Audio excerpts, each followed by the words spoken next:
Welcome to another edition of Teach the Geek interviews. My name is Neil Thompson. I'm the founder of Teach the Geek. It's an online platform for science and engineering professionals. I'm also the creator of the Teach the Geek to Speak online public speaking course. And you can learn more about it at teachthegeek.com. Again, that's teachthegeek.com. Today, my guest is Gary Smith. He's a business coach and author. Gary worked for years in operations management before embarking on his career as a coach. I'm curious to learn more about his engineering background or how it prepared him for life as a coach, why he decided to make the transition, and how public speaking has benefited him. Welcome to Teach the Geek interviews, Gary. Thank you very much, Neil. It's great to be with you today. From the bit of research I did on you, I saw that you got a degree in manufacturing engineering. Where did that interest come from? Actually, it's an interesting story, Neil, because when I was a kid growing up, my real passion was music. Until I realized that I wasn't prepared to live the lifestyle of a musician. And at that point, I think I was ending my junior year of high school. And I was really challenged with what do I do next? And so I went to and took an entrance exam at a local technical college and discovered that I had a real high aptitude for mathematics and science. So I started in a two-year technical program initially. And one of the first courses I took was a course in manufacturing processes, basically how are things made? And I really fell into it. I just loved, I was insanely curious about, figuring out how to make things. And that sort of led into I got an associate's degree in manufacturing engineering, then went on and got my 4-year degree. And then eventually about 10, 12 years after I got that degree, as I'd been working as an engineer, I went back to school and got my MBA in operations management. But I just really have a passion, even today, I still have a passion for how things are made. Oh, that's pretty cool. And we have music in common, although I'm guessing from your description, yours was voluntary. For me, it was very much involuntary, Gary. When I was 8 years old, my mother said that I had to start playing the piano. And the reason was because I said so. And I did that for about 10 years. Well, that's how it started for me. My mother was a pianist and an organist, and my dad played tuba, both as hobbies. But my mother started me playing piano when I was 3 years old, but I finally fell into a combination of French horn and trumpet. And that's where I really found my passion for music. But unfortunately, in talking with one of my teachers, I said, hey, do I have what it takes to make it as a professional musician? And he said, yeah, you do, but you're asking yourself the wrong question. He said, you really need to ask yourself, are you willing to live the life of a musician? And when he started describing his life, it's like, hey, man, let me out of here. No, this is not what I want to do with my life.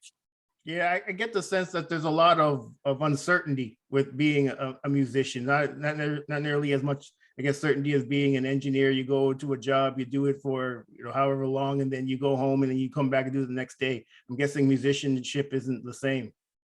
Well, and the thing of it is that for him anyway, he was the first French horn of the Hartford Symphony here in Connecticut. He taught at the Hart School of Music, which is a college in Hartford, and he played with a half a dozen pickup groups. And he said, I leave home at 6 o'clock in the morning. I get home at 11 o'clock at night. And he said on the weekends when everybody is doing their backyard barbecues and birthday parties and stuff like that, I'm playing performances. So he said it's basically a 24-hour a day, 7-day-a-week job. And he said you can make a pretty decent living at it, even if you're not in that top 1/10 of 1% who makes all the money. But he said you don't have a life. And he said if you want to, if you eventually want to be married and have kids and be able to spend time with your family and stuff like that, music is not where it's at. Okay, I got you. Okay, that's cool. I mean, you also mentioned that after 10 years of working as an engineer, you decided to get your MBA. What motivated you to do that? Well, I grew up in the technical world and worked in various engineering positions, and I finally got to a point where I was a senior project engineer, and I realized that I'd sort of hit the ceiling of where I was going to be able to go. I was really, really good in the technical world, but I didn't understand anything about finance. I didn't understand anything about marketing. I couldn't, when I was dealing with those people in our organization, I couldn't talk their language. And so, I thought, well, initially my thought was I was going to go back and get a master's degree in management, an MS in management. And when I got back to school, one of the first classes I had to take was a class in financial and managerial accounting. And the way the school was set up, I was going to school at night, working during the day, going to school at night. And we would go to school for a couple of hours, take a break for a half an hour, go back to class for another couple of hours. And the professors would always go to the cafeteria. They'd be sitting around so you could go and talk to them. And I was talking to the fellow who was my finance teacher, and he was actually the chief financial officer for Kimberly-Clark. And was talking with him about it. And he said, the MS in management is not where you want to be. He said, go get your MBA. I said it'll open doors for you that you would not believe. And so, I just realized, that I needed the extra education and to be able to speak the language of other groups within the company if I was going to continue to move up, even in engineering management, which is what I did. That was the next step for me, was to become the engineering manager of our organization. But like you said, eventually I transitioned from there into operations management, and it was a real blessing because in operations management, I had all the technical background. So, so nobody was going to blow smoke up my skirt. I knew exactly what was going on, and I knew how manufacturing worked. And so it was a real plus for me. Okay, blow smoke up your skirt. Probably the first time I ever heard that one thing. Thanks, Gary. I'm going to use that because I want people to picture me in a skirt. It won't be a pretty sight. I don't think I got the legs for it, but no, me either. So it's interesting. I mean, you mentioned engineering management and operations management. You have this degree in manufacturing engineering. All these moves that you're making within your engineering working life, were these all moves that you were looking to make, or were they just kind of how the way things shaped out? Some of them were deliberate. Some of them were plans that I had. Others were things that just sort of fell into my lap. One of the companies I was working at, I was the engineering manager, and I worked for the vice president of operations of the company, and he wound up getting fired. And the fellow who was the president of the company came down to me and said, "Hey, you've done a real good job as engineering manager. I want you to move over and take his slot." So I just sort of fell into it. And it's like, okay, so I jumped into operations management and started doing that job and found out that I really loved it. Okay, so when you make these kind of moves, I'm guessing there's some sort of learning curve that you have to accept when you take on something new. Well, at least maybe I'm getting ahead of myself. Was there a learning curve when you had to make these kind of change from engineering manager to operations manager? And if so, how did you address it?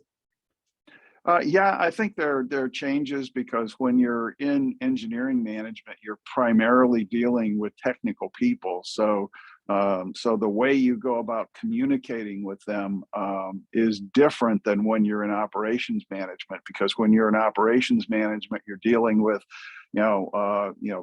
floor supervisors, hourly employees who are actually manufacturing the product, and so your approach has to be different in how you address those people and how you work with them, because you need to be able to speak their language and understand the world that they live in. And so for me, it was just immersing myself in the operation. I would come in at odd hours so that I would spend time on first shift, second shift, third shift to get to know people and get to know their families. And people would often give me a hard time when I said, we got 150 employees in this company, and I know every one of them. I know who their husbands and wives are. I know who their kids are. I know what's going on in their lives. And that was the only way that I effectively felt that I could be the leader that I needed to be. I needed to be able to understand who they were and what was going on in their lives, because whatever's going on in your life affects what happens to you at work. Gotcha. Gary, at some point though, I mentioned it in the intro, you had this life working in engineering management and then operations management, but eventually transitioned to being a business coach. What spurred that change? It was just one of those things where I felt like there had to be a way for me to add more value to the world.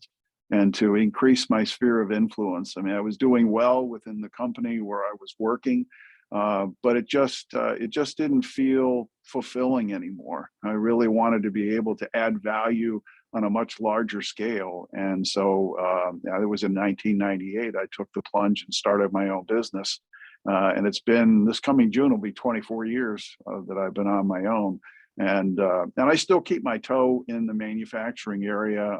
I have a couple of clients that I work for on the manufacturing side of things, but by and large, I coach small businesses and individuals and just help them to become the best people that they can be, drawing on the, almost 25 years of experience that I had in industry, working and learning there.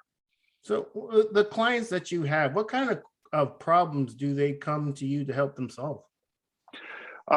It's a combination of things. A lot of times it is, small business issues where they're trying to grow their company, or they're dealing with issues of productivity, and being able to get more done in the day.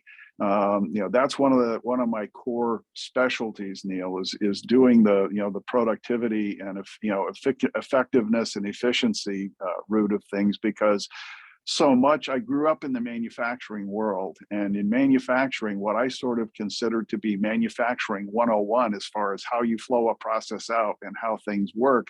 Once you get outside the manufacturing world, nobody knows. They don't understand. They've never seen it before. They've never experienced it. And so I can go into, say, an attorney's office and look at the flow of paperwork in their operation and stuff, and come up with all sorts of ways that they can streamline things and get a lot more billable hours than they normally would be able to get. So doing stuff like that, helping people. I also help people on the financial side of things, especially with personal finance. A lot of people today, especially with the pandemic that we've just been recently through, have been really struggling financially. And so I do a lot of financial coaching to help them reduce expenses, increase their income, and get back on the road to where they need to be financially. How did working as an engineer prepare you to be a business coach? It taught me discipline and structure, so that when it came time for me to make the move, I was able to sit down and pretty much map out what I wanted to do. Did it go perfectly? No. The best laid plans always get messed up, but at least I had the vision for what I wanted to do, and I had an initial pathway to get there. And I think that's what gave me the confidence to push forward and do the things that I needed to do. Okay, cool. Gary, I want to tell you a story, and the story has to do with me. It was my second job, and I was brought in to be a product development engineer, and that required me to do a lot of lab work, a lot of writing of protocols and reports, and that was easy. That wasn't difficult work. A few months into the job, I was called into my boss's office, and he said, "I want you to be a project lead." My next question: what's a project lead? You know what a project lead is, Gary? I do. Well, in this company, this is how I took it in, what he said to me.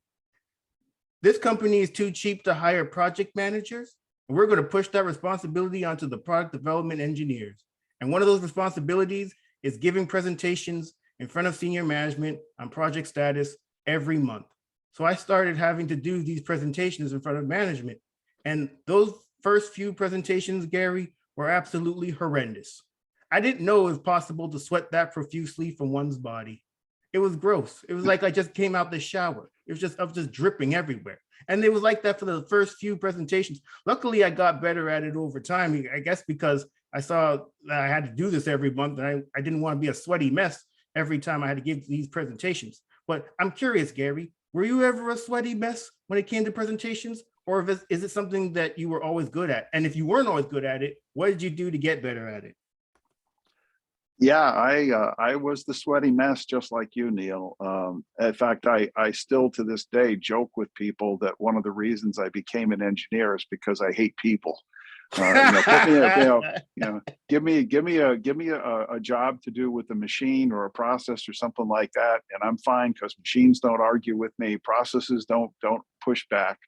But again, growing my career, I realized that, I got to a point as a senior project engineer where I didn't have a choice. I worked with one company and they had hired me to develop some critical manufacturing processes for the plant that I was in. And the processes were so critical to the future of the product that we were manufacturing that our division president wanted me to go all the way from Connecticut to New Jersey to give him and his staff an update on what was going on. And to say that when I found out about that, I nearly had a heart attack is the understatement of the century, because I had made presentations to small groups of engineers and and that sort of stuff, but I had never gone to like a senior management level in a company. And this was a big company. We were a $3 billion company. And so I put together my presentation and I went to New Jersey. I arrived there the night before and literally, Neil, I did not sleep one wink the night before that presentation. I was rehearsing the presentation. I was pacing the floor in my hotel room and I was sweating before I ever left to go to the meeting. But the crazy part of it is that I got in there, and even though some of the questions that they were asking of me were hard questions to answer, when I walked out of that meeting, I thought to myself, you know what? That wasn't so bad. I had hyped it up, in my own mind and gotten myself to a point where I worked myself up into thinking this was going to be something that was really horrible, and yet it wasn't. And so as I moved on in my career, a few months later, I was promoted to engineering manager of that organization, and I had to give regular updates. And it got to a point where after 2 or 3 times, and I guess it was a combination of getting more confident in my abilities to present. I did read some books on public speaking and making presentations. I joined Toastmasters and started to, go through the ranks there of learning how to speak and how to do impromptu talks. And I think that in combination with getting to know the audience I was speaking to and figuring out what was important to them, because the technical details of what I was working on, the division president didn't care. He wanted bottom line stuff of when are you going to get it done? What's going to be the financial impact to the company? That sort of stuff. And as long as I could begin to understand and tune it to the audience I was presenting to, things seemed to go pretty well. Yeah, that's excellent, Gary. I'm glad that the audience in New Jersey, once you were finished the presentation, you looked back on and thought that wasn't so bad. When I gave my first presentation, I looked back on it and thought that was bad. I'm glad you had a better experience. What ended up happening is I got questions during after the presentation that I thought I had answered during the presentation, but because I didn't put it in such a way that people could understand, I didn't really take my audience's needs and wants into account. Now I'm getting these questions and it's just a waste of time for everybody. And you know what, Gary, you mentioned something else that I thought was interesting. You said before your presentation, the day before, the night before, you didn't even sleep all that much because you were practicing it. And I'm with you. I'm a big fan of practicing what you're going to say before you say it. I actually have a friend who kind of gives me a hard time sometimes about the fact that I practice my presentations beforehand because he's more of a just wing it kind of person. But I'm a firm believer in practicing, because when you do it, you can figure out the best way to present the information. And when you're just winging it, it kind of comes out the way it comes out, and it might not be in the best way or the way that's most understandable or easily followable by others. So good on you for practicing. Yeah, I think that's an important thing. And the major question that we need to keep in the forefront of our minds is always, what is it that my audience wants to hear? What information do they need in order to be able to effectively do their jobs? And so I try to keep my presentations focused and precise. And that can be a challenge, especially when you're dealing with, say you're going into the management staff of a company, because you could have a division president, you could have a vice president of marketing, you could have a vice president of research and development, you could have the operations manager there. And each one of those people wants something different from that presentation. Yeah, and so you have to sort of tailor it, understand the audience, understand who's going to be there, and even in some cases, I will ask up front, what is it that you guys are looking for? What is it that what's really the important information that you want? Because my presentation, I want to hit it and quit it. I want to get in, I want to give you the information that you need. I don't want to waste your time. I don't want to waste your money. I want to get in, I want to do it. I want to do it excellently, and I want to get out. Yeah, that's excellent. I really like that approach, because then you're right. You're not wasting their time giving them information that they really don't want to hear. Out of curiosity, Gary, do you have a process for putting your presentations together? And if so, what is it? I really don't, because the presentations that I wind up giving are so varied that I really don't. I guess if I had to say it's a process, I just basically sit down and ask myself, what is it that these people really need to know, and what's the most effective way to be able to present it? Are they the types of people? I mean, there's some types of people that I can put a spreadsheet in front of them, and they're perfectly happy with that. They'll go through and come to their own conclusions. There are other people who want to see charts. Give me something visual. So I try to probe as much as I can and say, what kind of learner are you? Are you a visual person? Are you a kinesthetic person? What are you really looking for? And what do they respond to? And a lot of times it's if you want to know, talk to the guy's assistant, talk to his secretary, find out what it is. Hey, how does this guy operate? When you prepare reports to him, are you emailing him a spreadsheet, or are you emailing him a bunch of charts?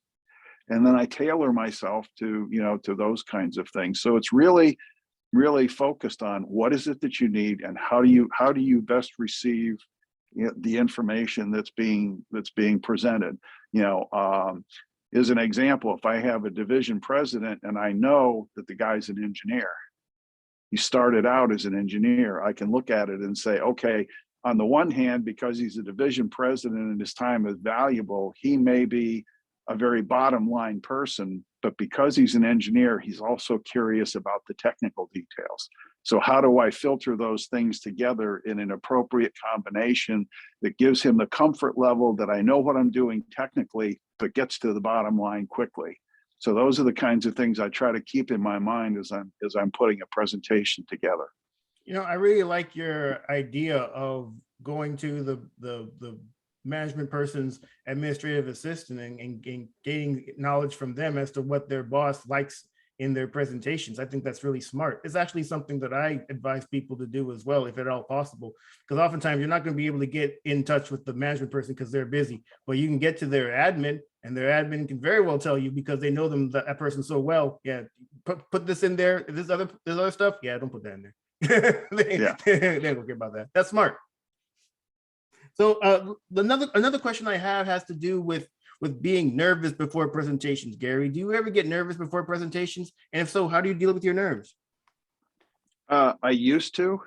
I used to get nervous before presentations, and I sort of follow the mantra that it's good to have butterflies as long as you can get them flying in formation before you go into the presentation. So I would just sort of calm myself down, say a little prayer, before I go into the presentation, and just be calm about it. Quite frankly, today, Neil, I've been doing this for so many years. I really don't even think about it anymore. A couple of years ago, I had my own radio show, and people would say, well, don't you get nervous when you sit down in front of a microphone? And it's like, no, I like having a microphone in my face. I like talking to people, let's do it. And so it doesn't make me nervous anymore. But I still think, I still like to focus on, I think one of the things that being nervous and having those butterflies initially forced me to prepare. And so now I have to have my focus on preparation. So even though I'm not nervous, I still want to have the attitude like I'm going to have the butterflies, because I want to do the best job for my client that I can. Yeah, I'm a big believer in if you are nervous before giving a presentation, it's probably because you don't really care about the outcome. When you're nervous, it's because you actually care about the presentation. You care about what the people are going to get out of it. You care about the fact that you spent time putting the presentation together, and you don't want it to have gone to waste. So I'm a big fan of well, I accept that nervousness comes before presentations, and it's normal. It's something to not really shy away from. It's just something you need to manage. So Yeah, I think that's really true, Neil. And I think the other thing is that a lot of the degree of nervousness that you can have depends on how well you know your subject material. I mean, I attended a seminar. There was a friend of mine who was a plant manager of a chemical company, and I attended a seminar where he got up and talked with no notes or anything, talked for 2.5 hours. And afterwards, I talked to him and I said, Jerry, I said, you must have been preparing for this thing for like the last 6 weeks. And he said, no, he said, actually, I walked in this morning and I went to Tom and said, what do you want me to talk about today? And he said, this is a subject I want you to talk about. He handed me a microphone and I walked out on stage. So if you're really, really comfortable with the material that you're presenting, there's no need to be nervous. But if it's something where maybe it's a little bit unusual for you, then I can understand the nerves, and I think the nerves would be beneficial. Nice. This has been a great conversation, Gary. Thank you again for being a guest. How can people get in touch with you? Best thing to do is go to my website. It's GaryLSmith.com. They can find everything that they need there, and they're welcome to reach out if there's anything I can do to help. Excellent. Well, everyone, that marks the end of another edition of Teach the Geek interviews. My name is Neil Thompson. I'm the founder of Teach the Geek. It's an online platform for science and engineering professionals. I'm also the creator of the Teach the Geek to Speak online public speaking course. You can learn more about it at teachthegeek.com. Again, that's teachthegeek.com. Until next time, take care and stay safe. Thanks, Gary. Thank you very much, Neil.